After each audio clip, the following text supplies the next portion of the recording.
Hello there, my name's Ruth Allen. I'm the Chief Executive of the British Association of Social Workers, and I'm really pleased to welcome you to the first of a series of 3 webinars which have been developed jointly by the British Association of Social Workers, that's BASWA, the Royal College of Nursing, the RCN, and the National Collaborating Centre for Mental Health, which is part of the Royal College of Psychiatrists, with experts by experience, colleagues who are or who have been family carers with mental health people with mental health challenges, and also who have extensive experience in supporting families and carers. So welcome to you all in the audience.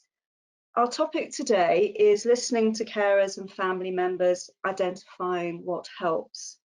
And the webinar is an opportunity for us all to talk about and for you to hear about experiences for carers and families during this extraordinary and difficult time of lockdown, which is challenging for all of us and has turned most parts of all our lives upside down. We hope it will be supportive, and please do see our list of resources which are attached to this webinar for support, and we will be posting more alongside the recording of the webinar on the BASWA website, and there will be links through from the RCN and the Royal College of Psychiatrists websites too. So I'd like to introduce my colleagues and collaborators who are here with me today to contribute to this webinar. So if I could go first to Wendy. Hello everybody, my name is Wendy Minhinnard. I'm a parent carer. Supported my daughter for many years who really struggled with her mental health. She's doing really well now, and that can offer people hope. But I also coordinate a parent support group for parents of children with mental health difficulties up to 25. So I'm hoping to bring some of that experience to the conversations today about what some families are going through during this difficult period. Thank you, Wendy. Can I ask Matthew perhaps to introduce yourself now? Thank you, Ruth. My name is Matthew McKenzie, the former carer, caring for my mother, who unfortunately passed away just last month. Basically, I'm here similar to Wendy in at least to exchange knowledge on what it's like being a carer. I've been caring for so many years in regards to the situation my mother felt. But presently is support carers in the community through my care forums, especially in regards to carers with some of mental health challenges. So I'll just pass that to Ruth. Thank you, Matthew. And Antonia, can I come to you? Yes, hello everyone. My name is Antonia Boama and I'm a service user. I also run a mental health drop-in centre in London, looking after people who are recovering from mental ill health. And I'm also going to be starting work at the South West London St George's Mental Health Trust as a crisis support worker in the near future. Thanks very much. Tom, can I come to you?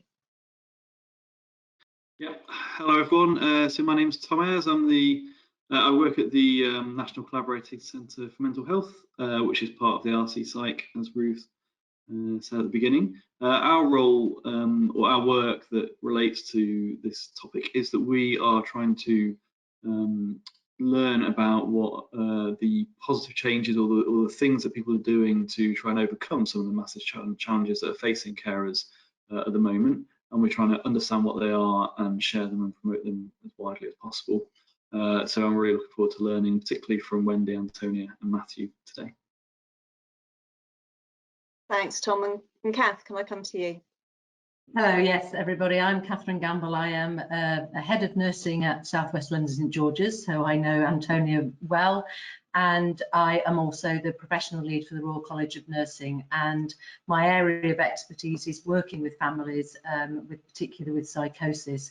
And I've had a number of years developing recovery programs and workshops to support families in need. And I want to just say how much I have learned to be a much better practitioner by the families that I worked with. And it's really helped learning together. So I'm delighted to be part of this webinar. Thank you. Thanks. So the webinar is going to be focused on the lived experience of caring and the lived experience of families during lockdown and the stay-at-home policies. And we hope that carers and family members and service users in the audience will hear at least some of your experiences reflected in what the panelists talk about. And we also hope that the session will help professionals supporting families and friends to reflect and gain ideas about what might be helpful. The second part of the session will really focus on those ideas and actions that carers and families have found helpful and of relevance again to carers as well as professionals. We're really keen that this is interactive with you as our audience and in two main ways. First, we would like you to add questions, comments, any experiences that you'd like to share in the chat box, and you should see a white box, and if you can't see a white box in your screen, you'll see a bright orange little box with a white arrow, and if you press that, click on that, and it's pointing right, you'll see a box that opens up and you'll see chat within that, and if you click on chat, that gives you a box and you can enter things in there, type your message, press send, and that will come through. And then from that, we will take some questions and also collect up your experiences. So please do use that so this can be interactive. And secondly, while we may not be able to respond to all of your comments and questions, we're really interested to hear what you want to say and what you want to share, because it will help us make sure that the other sessions that we're doing over the next couple of weeks are relevant, and we can make them, and we can build on this. We can build on today's for next week, build on next week's for the week after, and it'll help other work that actually we're all involved in other ways to support carers and families. So please take time to write in the chat box. Just a little bit about context from me before we get into hearing more from colleagues here. The stay-at-home lockdown and the economic standstill situation that we're in the UK is clearly very stressful, causing a lot of emotional and practical difficulties for people across society. But we also know that some people are more at risk and face more challenges than others. People in poverty, people in poor housing, people in care homes and supported living, people in families under strain anyway for various reasons, perhaps in situations where care and support going into homes has been disrupted or stopped because professionals can't visit anymore, and where individuals and families are separated from their loved ones. All of us involved today feel very passionately that we want to offer something supportive, responsive and caring during this difficult time. So that's what we're hoping to do. To bring the situation to life, I'd now like to ask some colleagues to introduce some real situations that they know of from families living through this situation. Steph, could you click through to the next slide, please? Thanks. And Wendy, would you like to speak to this one? Yeah, this is a real quote from a parent in our group, one of many, and just to share a little bit what this parent said. My son is really struggling with lockdown and the current COVID-19 situation. We've had lots of phone calls weekly from CAM, social workers and school, and that's really helpful. But no one has sent any info, even after saying that they would on the call. And it's an important message to do what you say you're going to do, because that really helps. My son has become so overwhelmed. He's ran away and he's gone into crisis several times. Thanks, Wendy. And if we could go to the next slide. And I think this is My one, actually. But can you hear me? Yeah. Brilliant. So basically, I feel this is certainly common around the country in regards to mental health trusts who weren't sure about the situation on how COVID would hit the units. And basically, if I just read this, basically what it's saying, my close relative has recently been discharged from the inpatient unit. This is because the wards are to be used for COVID-19 patients. Unfortunately, my close relative is still not so well, and as a carer, this is increasing my anxiety levels. Obviously, many people watch the news, many of us watch the news, and obviously they're frightened. They're seeing what's happening out there, and obviously they're going to be too scared to send back their loved ones to the war because of risk of infection. And as you know, many across the country, across the world, have been infected by this devastating virus.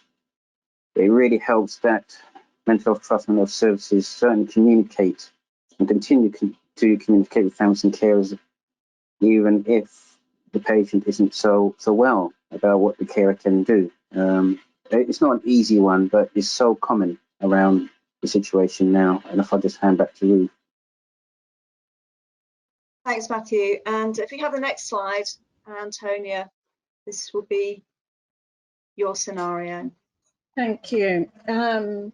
This one actually came up on the forum I was attending on Sunday, so it's very pertinent. I'm currently at university and caring for my mum. My brother has also moved back in with us because of the lockdown and space is tight. I am struggling to keep up with my university work and afraid to go out for walks due to fear of catching the virus. So this is, I think the fear of going out and catching the virus, I think is very, very pertinent at the moment.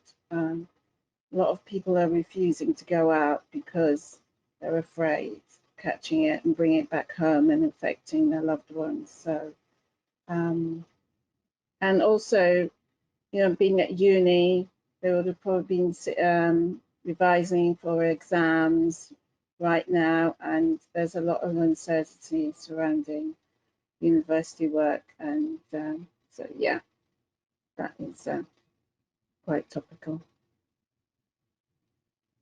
Thank you, Antonia. Thank you. So these slides and a whole number of other slides and resources are available to you.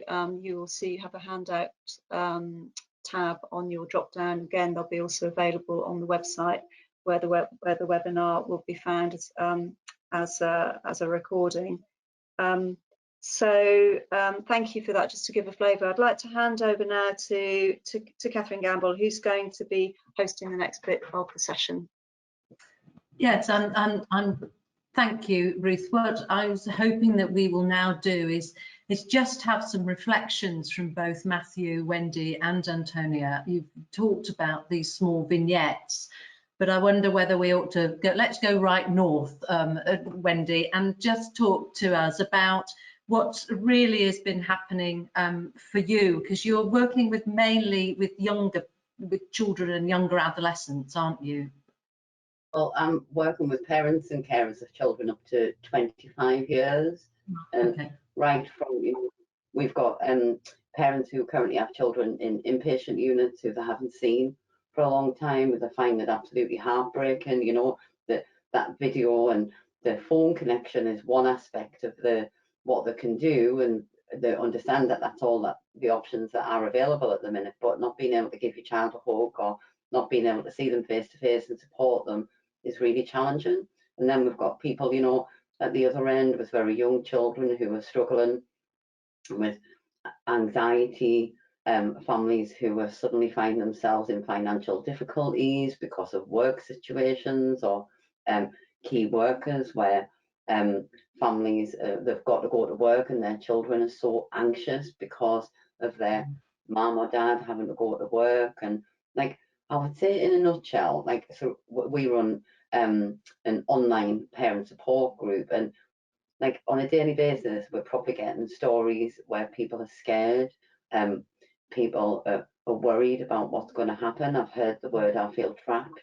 So for those who are self-isolating because they're in the 12-week self-isolating, that not being able to go out at all, that feeling of feeling really trapped. So we're getting lots of those feelings. But I also have to say, on the other hand, we're seeing stories of hope, stories of togetherness, people helping each other. And actually, for some families, their stress is reduced right now because they don't have that everyday anxiety that they're trying to deal with for the children, having to get them to school.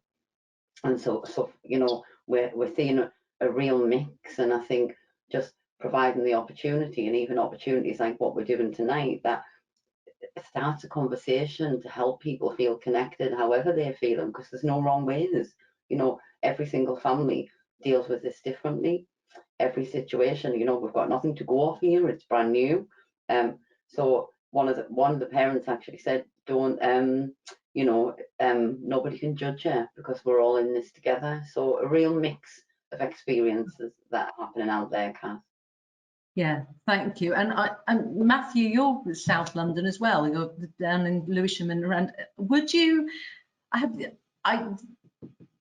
I know from what you've been telling me about the level of distress and the concerns that families have shared with you. Do you want to just expand on your vignette and what that was about?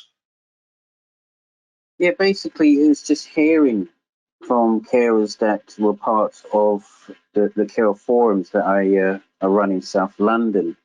Obviously before the COVID situation, you know, took place, I usually run them at the care centre or at the hospitals. The mental health trust that I'm under and that I engage with, and that my mother used the services of, was South London and Maudsley.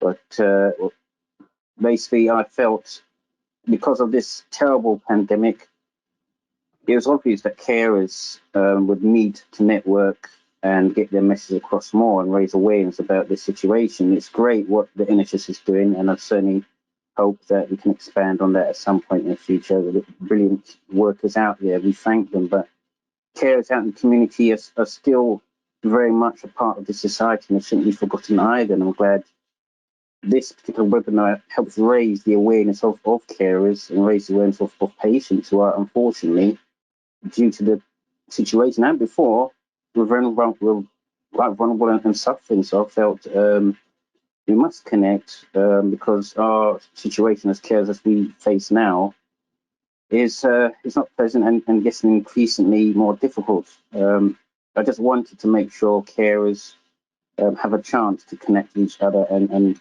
raise the awareness and learn from each other. This is the whole point of this webinar, just learn from the professionals as well, work together, collaborate together, and make the situation a whole lot easier for people to cope. Unfortunately, there has been sad and difficult stories, difficult experiences, and mental health will be one hell of a thing to take up after the COVID situation dies down. It'll be so much more important for this nation. Yeah. Thank you so much. I'm very aware that also that you have been able to access some quite hard to reach communities because of your own personal experiences, but also that people feel that they can talk to you, Matthew, and have really benefited from your work that you do with the Triangle of Care as well. Antonia, do you want to just share a bit more about your experience? And I think the point you made around the universities and people being, you know, having very different sort of course of action now. But do you want to expand on that, or just consider some of the other issues that you've encountered? Well, yes, I think the whole university situation and the uncertainty around the virus, and basically, you know, students don't really know how they're going to graduate, and they're not going to sit any exams. And I think there is a lot of anxiety around perhaps if you haven't done so well during the year so far, you know, maybe your degree is going to be based on, you know, it won't really reflect your true ability. And I think that's also bringing a lot of anxiety, and also the fact that the routine you would normally have, students normally have, they would get up, go to classes, and socialize with their friends and other classmates. And I think that also the loss of routine is very, you know, destabilizing, and it's taking a lot, you know, a lot of students are struggling to get used to that, and not just students, a lot of people who go to work daily and are now sort of I'm a bit more isolated at home. And I think also working from home is also a big challenge for some. I think some people can do it and some people really struggle. And it's important, I think, for those of us working from home, if basically you need to separate your home from your work side and maybe your the rest of the your resting or your sleeping side, and you just really have separate zones and stick to them, because I think if not, you probably won't be able to cope so well. And especially if space is tight, I think it's important to organize your home in the right way. And also, I think it's also important for people who are on their own to, like students who are probably back at home, if they sort of keep up with their networks with other students. I think it's important for the universities to keep students in touch with each other, in touch with the university, and also come up with various resources for students who are struggling and worried about what happens next. So I think that is really important. And also, you know, a lot of people don't want to go out or can't go out, have underlying conditions and won't go out. And it's very important that people do go out for some fresh air. But fear is very real, very, very. And I think that what you've all focused on is very much the theme of today, is to share those experiences, and perhaps as we're going on in the webinar, we'll be sharing more of those ideas and that you've shared and thought about in relation to addressing some of those things. I believe you're taking over the chair again, Ruth.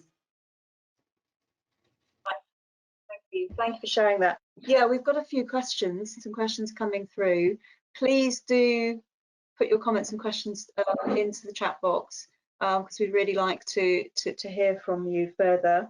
I've got a question about what do any of you really, any of the panelists today think has been the impact of COVID, the lockdown, stay-at-home policies, changes in work practices? What's been the impact on the support services for mental health carers, whether through professionals, from professionals or from sort of voluntary organisations? I mean, have you got any comments on the changes that you might have seen and how carers are experiencing that? Could be good or... Yeah, Wendy. Just, I think for, you know, certainly in my experience, obviously a lot of the face-to-face contact has gone. It's only just in those most kind of extreme cases where some people are still getting face-to-face contact, but then they've got to go through that motion of having an appointment with somebody in, you know, protective gear, and that can be really challenging because you're not seeing people's faces and having those conversations. But for a lot of people, I think we've seen a quick response in terms of digital technology and being able to help people connect. But we've just got to remember that that doesn't work for everyone, and we've got to think of lots of different ways, whether that's a phone call, whether that's an email, whether it can mean dropping some shopping off for somebody. That I think there is a response out there, but we've got to make sure that people have still got choice in what they access. Thanks, Wendy. Yeah, oh, great. Okay, shall I hear from Tom and then Matthew? Tom, yeah? I'll just unmute myself. Thank you, Ruth. Yeah, the question made me think about, I was on a webinar this morning about suicide prevention in relation to COVID, and there was quite a recurring theme in that discussion, which I think is probably apt for this one as well, about the reliance that our system has, or our NHS services and social care services have, on small voluntary organisations, often organisations that run on a shoestring and who rely on volunteers. And there was quite a lot of concern in those about those organisations and whether they would be able to weather the kind of financial storm at the moment. And also, I know a lot of people who have volunteered are not able to volunteer at the moment for a range of reasons. And there's a real call, I think that you know, and even from the examples that we've heard from Wendy, Matthew, and Antonia, I think that kind of small network of small organisations, sorry, that large network of small organisations supporting carers is really vital, and there's a real call to national and local leaders to try to support small organisations in their work, which I think is probably completely relevant to this discussion as well about carers organisations. Thanks, Tom. And I know that national carers organisations have been saying that they're very concerned about funding to local, regional and national carers organisations during this time. I think as many charities have been concerned. Matthew, did you want to come in there? Yeah, just to follow up on how the COVID situation and pandemic have been affecting carers across the country. Basically, to be honest with you, it's just exposed so many things out there. It's exposed, and you know, I'm sure some won't like what I'm going to say, unfortunately, but it's exposed the state of funding, I suppose. The NHS and social care has not been funded to the best of what it could do. So many have suffered needlessly because of this. It's been such a shame. And I find this webinar so important because we must keep raising that awareness to those who can make those decisions to make sure people who are vulnerable get the best support they can get. That obviously includes families and carers. It goes beyond families and carers and patients. It goes straight to communities, to be honest. It's not just about the professional, the family, the patient. It's communities. And I'm afraid that's what the virus has exposed. There's going to be a lot of changes. I really do hope that they include social workers, the NHS, families and carers, and listen and act on those. And I think with carers, if I be brief, the COVID-19 law, yes, it's necessary, but it's very frightening. You know, the idea of not being assessed, not only a loved one being assessed if they become so unwell or perhaps being assessed too quickly. It is absolutely fine. An assessment beforehand for carers was, I'm afraid, a bit patchy. So it's a really frightening situation for families and carers at the moment. I'll hand back to yourself, please.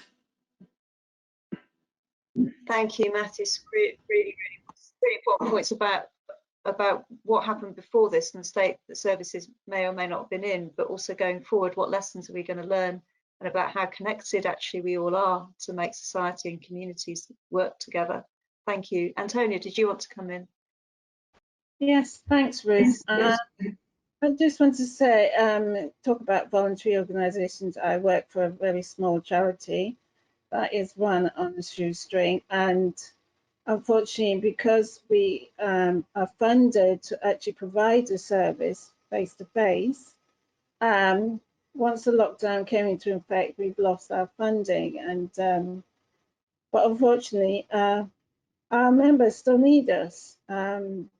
We gave out our phone number, and we are just constantly getting phone calls and phoning people just to see how they are and just check on their progress, because they're vulnerable, they have long-term health conditions as well, mental ill health, and we've had to now try and come up with a telephone befriending service. We haven't got any funding for it, but we have to do something, start it out and hopefully find the funding from somewhere.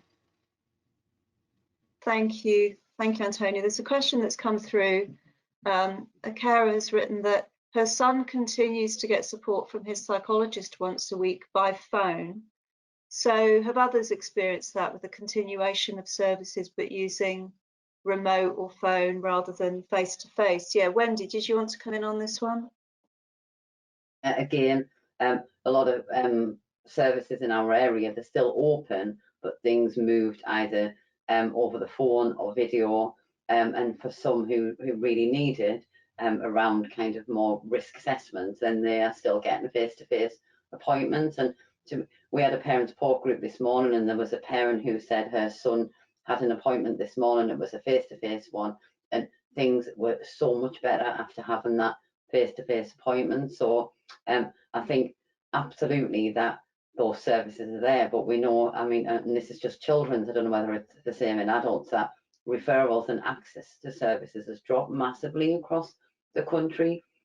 And we recently just put a poll out to parents to ask what might be the reason behind that, and what a lot of people said was they don't want to put pressure on services. So people who are maybe struggling a little bit, even with physical needs, that don't want to put pressure on services. And it's something that we really need to think about, that people are struggling a lot at home, and not necessarily accessing the support that they need because they don't want to put that pressure on services, or they think that they're not open. So I know there's a lot in there, but what is happening out there at the minute. That's really interesting. Thanks. I think Matthew and then Kath, you also wanted to come in. Matthew, did you want to come in? Yeah, I'll be very brief.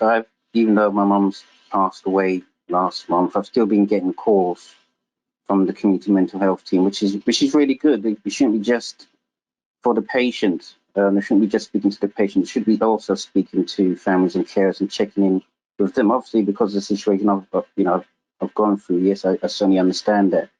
One quick thing is that the situation of mental health around the country is like a postcode lottery. So if the services were funded fairly well in the well-to-do area, they get better support. In other areas that might not be so. So I hope in the near future things can balance out for those who really need that support, be it patient or family or carer. I'll pass that to yourself, Ruth. Thank you. And Kath, can I come to you?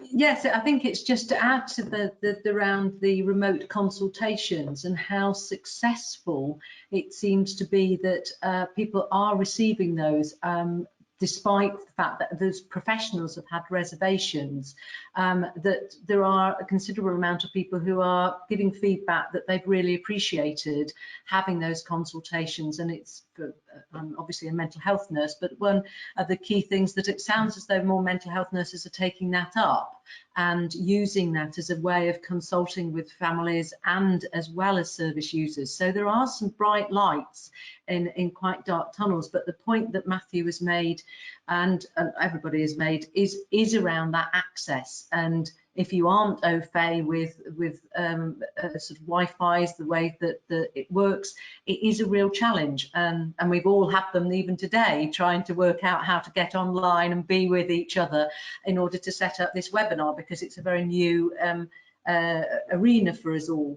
But I think the thing that for me really has really driven home for me is that connections. And the way of which Antonia has talked about, still wanting to open keep telephone lines open. And I know there are some fantastically good examples around the country, but it's how we unite this. And one of the reasons, again, why we're in this webinar is order to ensure that we connect people up and also talk about some of the impact as well as the strengths that we're bringing. Thanks, Kath. Yeah, that sort of sense that all of these elements are interconnected, and that may be one of the lessons that we're going to learn. Sounds like a bit of a platitude, but actually we're all learning just how interconnected everything is through this whole experience. Tom, can I come to you?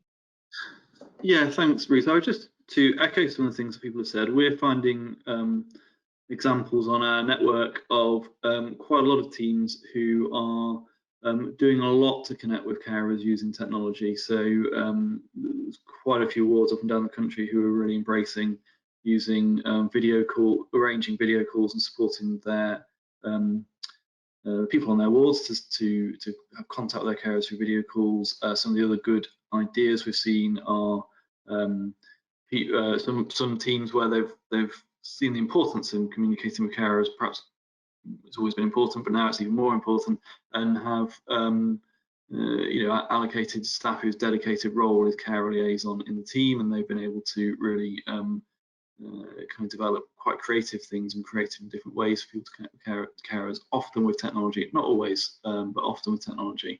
But I think there's also a worry across mental health services that the use of technology and remote consultations will become the new normal as we move through this, and that there are a lot of people who that probably isn't the best way of communicating with, and that we still need to retain an element of face-to-face support for some people who use our services and some carers who support them. So I think, again, that would just be a theme that I want to raise that's coming out of a lot of the communication that we're seeing. Thanks, Tom. It links in with another question we've had about have panelists seen the increase in use of social media being used to support people, which is all kind of part of this, really, the range of online supports. Somebody was saying to me today that, you know, coming out of this, we'll be thinking about what we adopt, what we adapt, and what we abandon, and we'll be learning a lot about what we can gain so much from remote and virtual supports, but we'll also be thinking about what you can't get actually, and perhaps we'll have a more acute view of that. So thank you. I'm just having a look to see, we've got time perhaps for another question before we move on to the last part. Oh, there's a comment here. Somebody said, we've been told that the only way to get inpatient care is through being sectioned. So the sense that is there access to inpatient care other than through that kind of statutory means. So I don't know if anybody wants to kind of comment on sort of thresholds for care maybe being particularly raised during this time, or suggesting that the carers are feeling, you know, particularly kind of abandoned if they're trying to get help, or finding it more difficult to get help, perhaps I should say. Whether anybody wants to comment on that before we move on to the next part of the session. Wendy. Just to say, in some ways, I think when it comes to inpatient, what I've heard from families is there's a little bit of a stuckness. So, for example, there's one family that comes to mind where her child is waiting for a secure placement, but that placement can't happen at the minute. Everything's on hold. So she's currently spending time on an adult ward that isn't really appropriate and keeps having crisis. So the reality out there is that there's for some families it feels like people are stuck, there's not that movement available. And then another family where finding a bed for a young person who really needed inpatient was really challenging. So I think, I don't know whether that is just, you know, because of COVID, or it's the reality of that system at this moment in time, but I guess it's just knowing that all those needs are still there and we need to try and meet them under these difficult circumstances. I'll just finish. Oh, yes, Kath, please. I just wanted to add that I know that a number of families, and also through talking with colleagues, that people have felt that the level of acuity has, in other words, the level of severity that someone needs to be experiencing has risen, and therefore has been a position where people have felt that they've needed to be held under the Mental Health Act in order to get services. But I do think it varies very much from one organisation to another, and that's the bit that the consistency of the message is often the challenge. I think nationally people gave out a very clear message, but perhaps locally it was differently interpreted. And that's what the families that I've been working with and who keep me up to date are letting me know about. Okay, thank you. I think it's be good now perhaps for us to move on to talk through some of the some really helpful things that people have done to support carers and families during COVID. And I'm going to hand over to Tom, Wendy, Matthew and Antonia to talk through some more slides, which have got some more content. Again, you've got these in your handouts. Please keep your comments coming in because we can, as I said, it's going to be really helpful for us to plan what we want to cover. We've already had some great suggestions. So, Tom, can I hand over to you? Yeah, thank you, Ruth. So if we, so as I said at the beginning, one of the things we're trying to do at the National Collaborating Centre at the moment is to learn about some of the actually really good things that people are doing to help people cope at the moment, and try to kind of learn from that and share it as much as possible. So today we wanted to, I think, finish, well, the final section, to focus on some of the things that are happening that are really positive. And today we're focused on things that carers are doing for other carers or for themselves, and I think that's the focus of the day. So if we go on to the next slide, please. So the first example is one that Wendy's given to us. So I wonder, Wendy, if you could just tell us about the problem that you were trying to solve here and what you did about that, please. Yeah, sure. I mean, we've already touched a little bit about some of the digital things, but basically when lockdown happened, we normally run 2 face-to-face support groups each month, and we suddenly knew that we couldn't do that, and we wanted to find a way to keep people connected. And I've got to say, if somebody had told me 8 weeks ago I would be running Zoom online support sessions and Facebook Live online support, I would have said, no way. Like, I wouldn't have dared do it. So if anybody's listening who's thinking, should we do it, you know, together you can learn about it and do it. So the problem really was, we wanted to find a way to keep people connected other than phone and email, because we wanted to be able to see each other's faces. So what we did was set up weekly, we trialed Facebook Live and Zoom, and I think both things have got the players. Like, for a lot, we have a lot of families who are part of a closed Facebook group, so they really used to Facebook, so the access to Facebook Live for the support, but then Zoom was something new to almost all of us, although it did come from a suggestion from a parent, and we've now got an established way of running things. We've got kind of some things that we've found out along the way that really work, that we built into sessions, as in having positive quotes and having a song that we all share together, and it really has kind of been a way to help people stay connected. Thank you, Wendy. I'm going to come back to you in a second, but I think if we could just flip to the next slide, then I'm going to ask Matthew about, because I think a similar problem or similar issue that you were trying to grapple with in South London as well. I wonder if you could just talk us through that problem and what you did to try and address it. Yeah, basically, it's just from my own experience, and I think many other carers experience, when their loved one or the person that they're caring for is going through a particularly hard time. And with my mum, it was both mental and physical. She's almost a double blow for her. But I felt, look, I just cannot just cope with this by myself in isolation. During the country's basically in lockdown. So, you know, I was at a dilemma, you know, having to cope in isolation. What could I do? I had to reach out, and the feeling on reaching out to others would be obviously carers, because I feel that, you know, they've been through it, that they understand. And it's not just they understand. We hope that you could feel more self-worth if you connect to other carers who are fairly new to that role, and perhaps you can feel that you're helping them in their journey in caring, because obviously with the country as it is in lockdown, if you try and cope by yourself, the risk is you might become the next patient, because the anxiety levels are going through the roof. So anyway, for my card, the best way was technology. I come from an IT background, and that really did help me. And it certainly helped my carers experiences, and I hope to help other carers experiences as well. Thank you, Matthew. So you set up a technology-based carers group that came out of the ones that you had in South London. How did that go? What was the what happened when you did it over the last 2 or 3 weeks?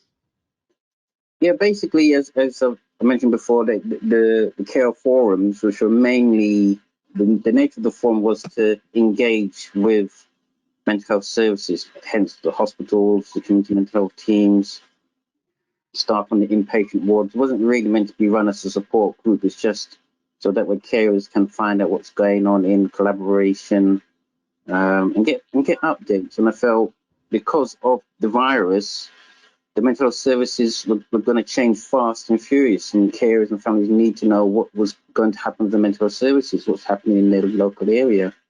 So in a way, I was almost forced to use that technology. I did not want to just cut those things off and close them off. I thought it was the worst thing to do.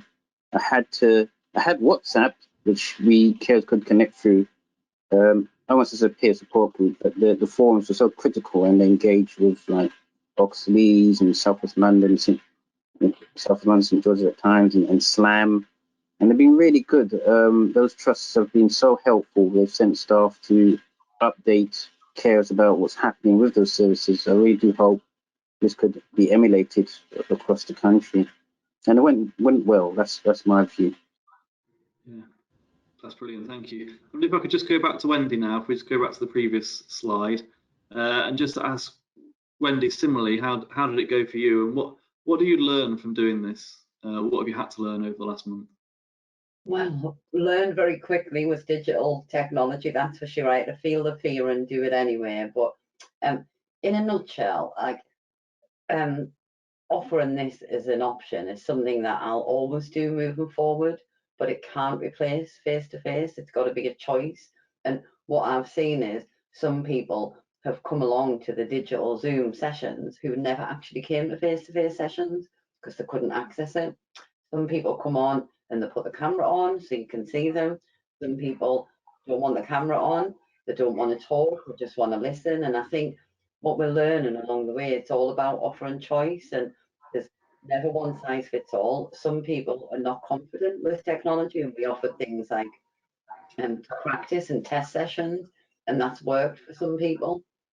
And we did it ourselves tonight on practice with this. It's so important that we're learning together on this, and as facilitators, like, so there's me as a parent group lead, and we run ours in partnership with CAMS, and we had to practice together. We had to set up test sessions so we knew what all the buttons did, and all of those things are really, really important. And we've got a little bit braver as time's gone on, and we're now running training sessions. So we've had, for example, a workshop on sleep, and there we had one on positive behaviour support. And I think it's just about offering choice out there. And I would say to anybody that's thinking, if anybody's on here listening and you're thinking about doing it, go for it. There's plenty of us out there who have been through some of the learning we could share. If you're a parent or carer and you're thinking, oh, I don't know whether digital is for me, again, give it a go, because you just don't know until you try it. Thank you, Wendy. I like the way that you said as time's gone on, you've got more confident. Was that in week 2 or week 3 that you got more confident? Might even just be, we've run 8 sessions now, so, and still things go a little bit wrong. And actually I want to add one thing, it's just come to my mind, because something that was really important was to try and bring a little bit of what you would normally see in the face-to-face sessions to the digital. And I'm going to share just one thing, because I've got them next to us off my group today.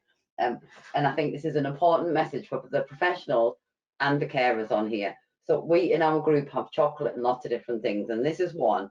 Toblerone, you're not alone. And what we always do is encourage people to have the cover, to have the chocolate, and share all of the little things that we would normally do in a face-to-face group. And yet it's not the same, but bringing a little bit of that familiarity is important. So just wanted to share that. Thank you, Wendy. And it's interesting to me that it feels like you try and bring a bit of fun to what is actually a really difficult situation that the people in your group are facing. Absolutely. And to be honest, like, sometimes the giggles and the laughter and the tears that are shared are just what get people through. And I know you won't be able to see them very well on there, but on your handouts, the feedback from people afterwards is things like, it's giving people hope, a connection, being able to just see somebody's faces. The first session we all got excited. Hey, we seen each other again. But those things are just so important. Like you say, the laughter, the tears, the information, and ultimately coming back to what this webinar is all about. It's about helping people connect in whichever way that we can. That's great. Thank you, Wendy. And I wonder if I could just go back to Matthew now. So back to the next slide again. And Matthew, what was your learning from what you've done? Maybe some of it may chime with what Wendy was saying, but you may have learned some other things as well. So I'm just interested to know what you've learned over the last month of doing this. Yeah, thank you. What I've learned is, obviously with technology, things are fast. it saves time on travelling. I usually travel here, there, and everywhere to try and get to the carers groups and the forums. And I've noticed carers who usually couldn't make it to the forums or the carers groups use technology to keep in touch and to find out what's going on. I'm very grateful for that. One problem is obviously technology isn't always free. I know people say, look, you can download Zoom if you're participating, but unfortunately, if you're running the forums, you're running the groups, you would have to have a license. Not all of them. I've heard from some comments. Some trusts have been really inventive and use Skype, which is free mostly, depending on what you need to do, or MS Teams. So the ones that are free, and if the trusts do use them, the mental health trust or even the acute trust, if there's a policy for them to accept use, I really do hope that they do use them to connect with families and carers, and also staff. I mentioned in the comments that it's important that staff are also, some staff can also be carers as well, and demands on them have been really tough. So you must raise awareness of that. So I'll just hand up to yourself. Yeah, that's great. Thank you, Matthew, and thank you, Wendy, for both of you at different ends of the country doing similar things and doing it really well. Antonio, if we just move to you on the next slide now, which is a slightly different scenario that we pulled together. I think I'm right that this isn't your personal scenario, Antonio, but someone from within the trust that you're working. But I wonder if you could just take us through this example. Yes, okay. This is all about communication and how important it is. It's not just the communications, how you communicate with each other. This is basically about professionals able to communicate with someone who has a mental health issue, and the family aren't. And I think this really takes us back to basics in that when you are trying to communicate with someone, I think a lot of us don't pay attention, or we're thinking about other things, or we're in a hurry. So we don't really listen very well. And I think it is very important, coming from someone who has mental health problems, is that people listen to you and really listen to you properly and concentrate on what you're saying, because the frustration really builds up, I think, on both sides if we don't listen to each other. And especially now with COVID-19, everyone's together at home, and there's not much space, and we're all on top of each other, and we all want our anxieties, our wishes, our feelings heard. So I think it's an important skill. We need to basically pay attention to each other and listen to what each other saying. And also, I think what really chimes with me is that the withholding judgment when someone says anything. I think you should be allowed to express your feelings without judgment. And just because you have a feeling or a stress or anxiety doesn't necessarily mean that's a negative thing. It is positive to be able to articulate what's going on with you, and it's really important that people you're talking to do withhold judgment and reflect on what you're saying before they actually speak, or answer your question or whatever you've said. It's very important to clarify that you've heard things properly. And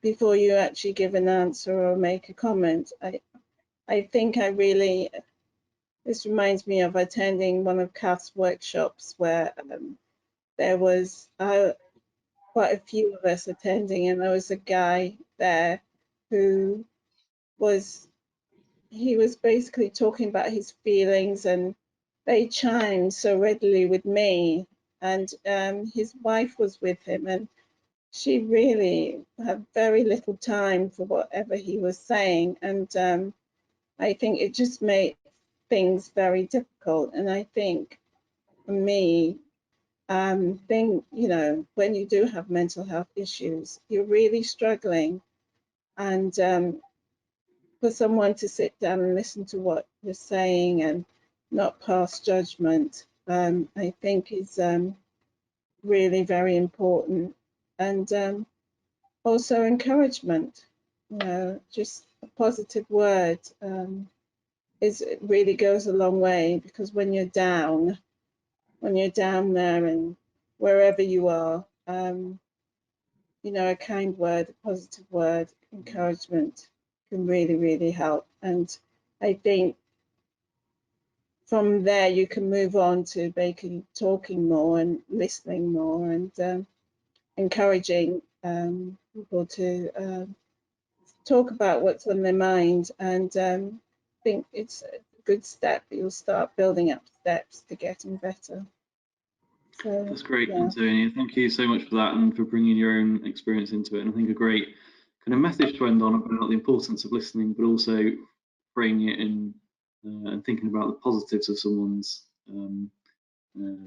behaviour or things that they're doing. I think that element's really important as well. So thank you for that. I think we are soon to run out of time, so I'm going to pass back to Ruth to wrap up the session, I think. Thank you so much. Thank you to all of our panelists. We have had so many excellent suggestions and questions coming through. We're not taking any more questions now because we're coming to the end, but I'm going to run quickly through some of the topics. We've had topics around staff who are carers, the people who are working perhaps in health and care can be carers too, and but juggling that can be very hard, particularly at the moment. Had an issue about people who care for somebody who is in secure care, and families having access to see their family members at this time, particularly difficult, and a lot of barriers in relation to secure care. Some services have been ramped up. One trust, Mersey Care Trust, was saying we've actually increased our outreach to carers. We're trying to reach out more, to have more contact through diverse means. Lots about IT and the fact that, and a query about how carers can access IT, Wi-Fi, smartphones. We might come back to that in a later session about the entitlements that carers need to have upheld during this time for inclusion around things like digital inclusion, being able to use Wi-Fi. The importance of listening, which Antonia was covering, that's come over many times.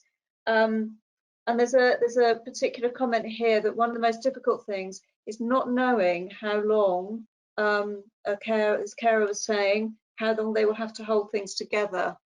It's really hard because there's a lot of uncertainty about the current phase of lockdown and stay at home, etc., and not really knowing what's coming next. And I guess that's something that all of you who are supporting carers directly are dealing with, and we're all kind of dealing with in our own lives in a variety of ways. Lots of uncertainty, and it seems to me that that's why this connecting and supporting each other in diverse ways is really important, because we're supporting each other through a very uncertain time. There's a very nice story here just about somebody who said that a professional wrote a letter for them on headed paper saying that the carer was definitely allowed out with their family member, so to get permission for that. I don't know, not quite sure what this context was, but maybe for a bit of extra time outside.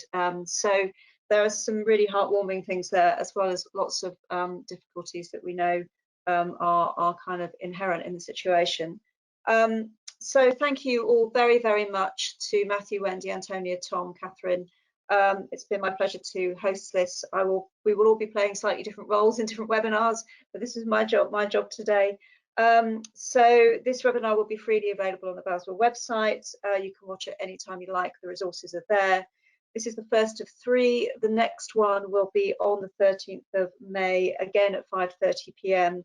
And there will be another one on the 20th of May, again at 5:30 p.m.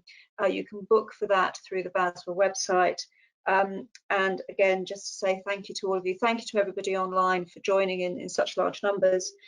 In the meantime, please take care and stay safe. Thank you very much.